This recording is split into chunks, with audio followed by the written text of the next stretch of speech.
রান্না করলে তো ভালো ভালো খড়ি চলা লাগবে, এই জন্য মোটামুটি আমি একবার ধরাই দিলাম, দিয়ে আমি কড়াইটা বসাই দিই। ঠিক আছে, কড়াইয়ে দিয়ে দিব সর্ষের তেল। তেল গরম হয়েছে, গরম তেলের উপরে ফোড়ন দিয়ে দিব, ফোড়ন শুকনো লঙ্কা, তেজপাতা, জিরা, গরম মশলা, এলাচ। হয়ে গেছে, কেটে রাখা রসুন পেঁয়াজ দিয়ে দিব। লাল লাল করে পেঁয়াজ ভাজা হয়ে গেল, পেঁয়াজ ভাজার উপরে দিয়ে দিব মেখে রাখা মাংস। তেলের উপর নাড়াচাড়া করে নিয়ে একটু পরে বাটা মশলাগুলো দিয়ে দিব। এখন বেটে রাখা মশলাগুলো দিয়ে দিব। এখানে বেটে রাখছি জিরা, আদা, পেঁয়াজ আর শুকনো লঙ্কার গুঁড়া।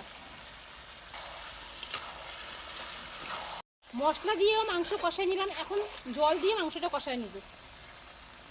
অল্প জল দিয়ে কষাই নেব, গামলা ধুয়ে জলটাই দিলাম। আমি এখানে পাঁঠার মাংস রান্না করব। মাংস রান্না হয়ে গেলে দাদা আঁচলি রান্না করবে। ঠিক আছে, এখন ভেজে রাখা দেশি আলু দিয়ে দেবো, কয়েকটা কাঁচা লঙ্কা দিয়ে দেবো। মাংস দাও। মাংস খাবো তুমি? দাঁড়াও দিই।